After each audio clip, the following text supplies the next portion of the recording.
বিয়ের সঙ্গে শীতের একটা নিবিড় সম্পর্ক আছে। তাই তো এই শীতের ঋতুতে বিয়ের হিড়িক পড়ে যায় চারপাশে।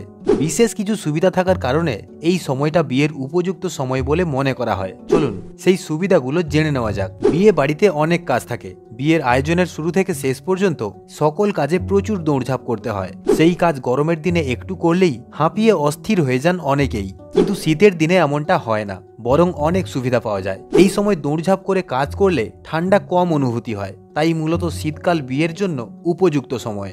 এছাড়াও বিয়ে বাড়িতে নানান ধরনের ফল, সবজি এবং মিষ্টি নেওয়ার রেওয়াজ থাকে। শীতের সময় ফল বা সবজি নেওয়ার তেমন কোনো ঝামেলা নেই, কারণ এই সময় বাজারে অনেক ভালো ভালো ফলমূল, তরিতরকারি অনায়াসেই পাওয়া যায়।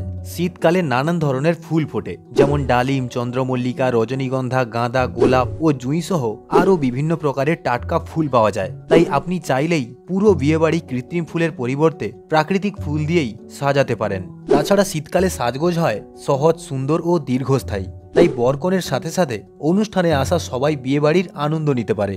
অন্যান্য সময়ে বাড়িতে আলাদা করে মেঝেতে বিছানা করতে হয়, তাই সেখানেও ফ্যানের ব্যবস্থা করতে হয়। এতে অন্যান্য সময়ের তুলনায় বিল অনেক বেশি আসে, কিন্তু শীতের সময় এমন কিছুই হয় না। এ সময় ঠান্ডা থাকার কারণে ফ্যানের প্রয়োজন পড়ে না, এতে বিদ্যুতের বিলও কম আসে। এই সময় খাবারের পরিমাণ বেশি হলে বা তেলযুক্ত খাবার খেলে খুব বেশি খারাপ লাগে না, ঘামও হয় না, অস্থিরতা কাজ করে, উচ্চ রক্তচাপের সমস্যাও হয় না, এবং বেশিরভাগ স্কুলগুলোতে নভেম্বরের মধ্যে অ্যানুয়াল পরীক্ষা শেষ হয়ে যায়, তাই ডিসেম্বরে স্কুল বন্ধ থাকে। এই সময় ছোটদের ছুটির সঙ্গে মিলিয়ে বড়রাও বেড়াতে যেতে পারেন, আর এভাবেই সকল আত্মীয় স্বজন একত্রিত হওয়ার সুযোগ পান। তাই বিয়ের জন্য বছরের অন্য সময়ের তুলনায় শীতকালকে বেশিরভাগ মানুষ বেছে নেন।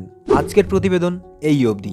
নতুন কিছু ভিডিও নিয়ে আবারও দেখা হচ্ছে পরবর্তী ভিডিওতে। ততক্ষণ ভালো থাকুন, সুস্থ থাকুন।